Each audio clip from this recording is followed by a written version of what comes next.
When kindness became a crime, the story of Mama Eunice and Gloria. The church bell rang softly that Sunday morning. The air smelled of rain and faith.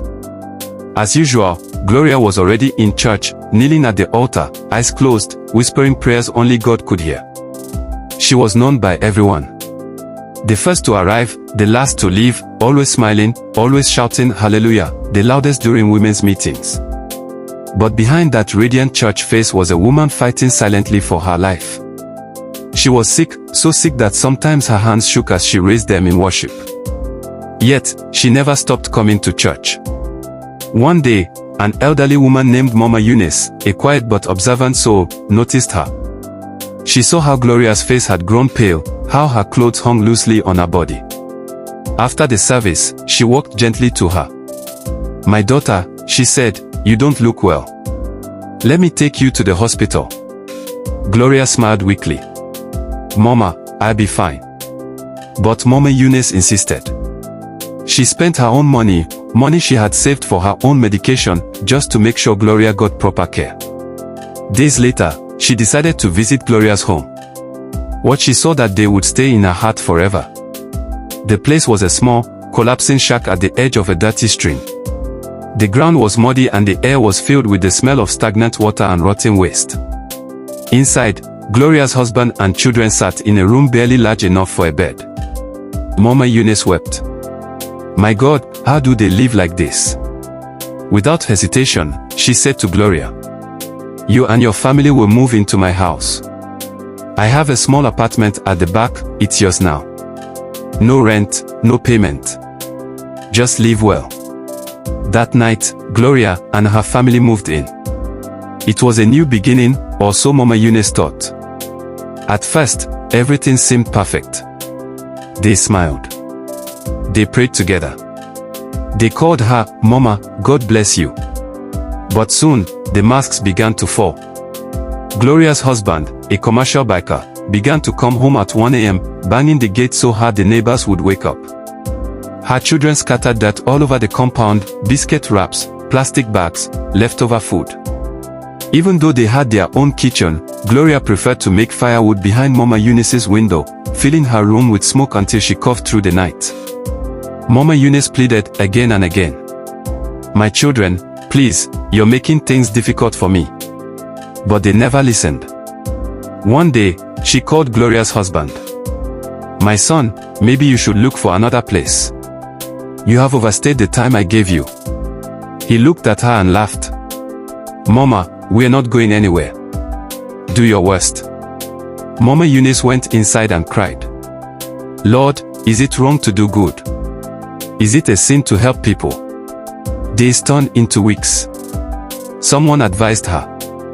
"Mama, remove the zinc above their roof. Maybe then they'll leave."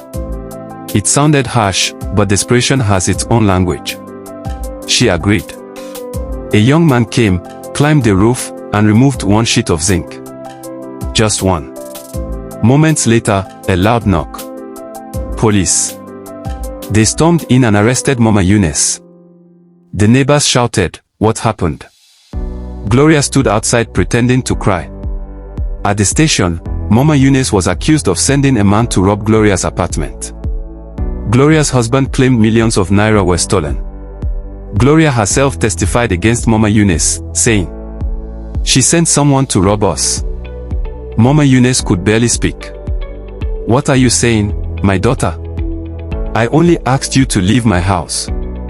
When the DPO heard the story, he was furious. "You arrested this old woman without a warrant." The officers went back to inspect the house, no break-in, no missing door or window, only one zinc removed. The truth began to unfold. Weeks later, Gloria confessed. She admitted she only wanted to punish Mama Eunice for asking them to leave. Mama Eunice was finally released. But the pain stayed.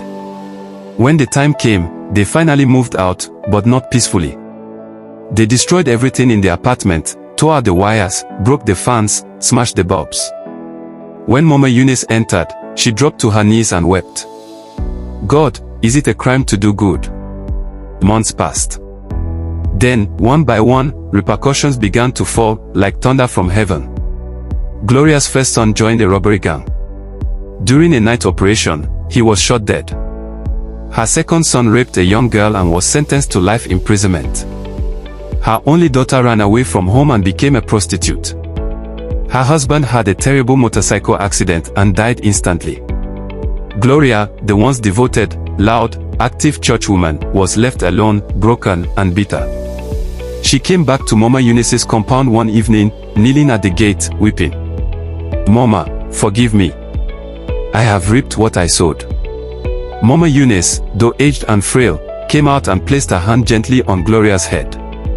"I forgave you long ago. But let this be a lesson to never repay good with evil." Rose moral lessons. 1. Goodness is sacred, don't abuse it. When people help you, it's a blessing, not an opportunity to take advantage of them. 2. Not everyone in church has Christ in them.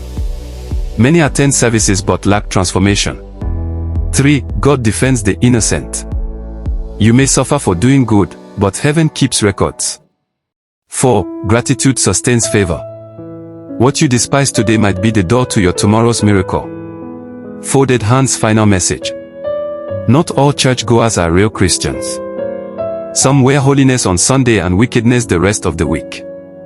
If you must serve God, let your heart be pure. Glowing Star, subscribe to our YouTube channel today for more powerful stories that teach, touch, and transform lives.